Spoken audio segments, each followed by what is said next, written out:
वहाँ के जो जनवादी महिला समिति है, ट्राइबल एसोसिएशन है, उनके लगातार संघर्ष का ये परिणाम है। उसी तरीके से आप लड़ रहे हैं। लखीमपुर खीरी में हमारे जो किसान 5 जिनको निर्मम हत्या की थी, आज भी आप लड़ रहे हैं। अभी 3 दिन जो है 26, 23 नवंबर को, 28 नवंबर को 72 घंटे का तमाम देश की राजधानियों में वो 3 दिन का जो है पड़ाव है। उसमें अपनी मांग है लखीमपुर के दोषियों को सजा दी जाए और अजय मिश्रा टेनी जो सेंटर में गृह राज्य मंत्री बना बैठा है उसको हटाया जाए।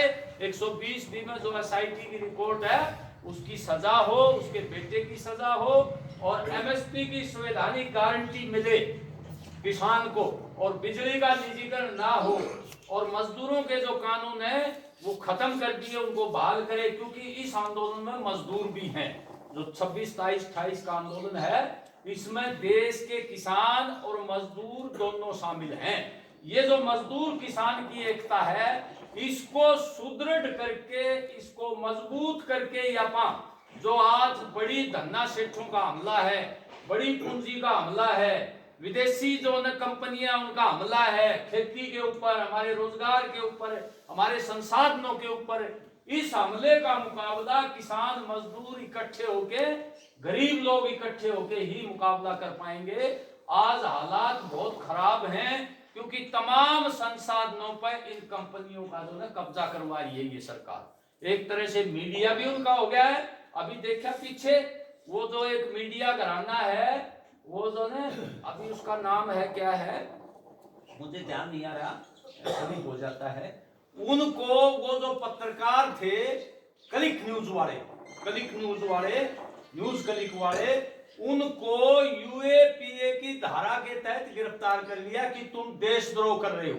वो क्या करते हैं न्यूज क्लिक वाले, किसान आंदोलन की उन्होंने खबर छापी थी और किसान आंदोलन में उनकी चार्जशीट में दिया हुआ है कि ये किसानों के आंदोलन में गए थे जहां 735 हमारे किसान शहीद हुए थे, उनकी खबरें दे रहे थे। ये दिल्ली में सांप्रदायिकता की खबरें दे रहे थे, ये CA/NRC की खबरें दे रहे थे, ये देशद्रोह का काम कर रहे थे। उनको UAPA जो आतंकवाद के विरोध की धारा है उनके तहत गिरफ्तार कर लिया है। अपने संयुक्त मोर्चे का कार्यक्रम भी आया है 1 नवंबर से 5 नवंबर तक कि गांव में अभियान चलाओ और ये सरकार जो इस तरह के किसान हमदर्द पत्रकारों को जो गोदी मोदी मीडिया के खिलाफ बोलते हैं, जो कॉरपोरेट जो सत्ता, ये जो बड़े जो धन्ना सेठ हैं, ये हमारे संसाधनों को लूट रहे हैं, उनकी कार्रवाई को एक्सपोज कर रहे हैं। उन पत्रकारों को इन्होंने देशद्रोह की धारा के तहत गिरफ्तार कर लिया है। ये स्वतंत्र पत्रकारिता पर भी एक तरह से हमला है। अगर स्वतंत्र पत्रकारिता जिसको अपन लोकतंत्र का चौथा स्तंभ बोलते हैं, जो संविधान और जनतंत्र की रक्षा करती है, लोगों की बात रख करके उसको भी ये चुप कराना चाहते हैं।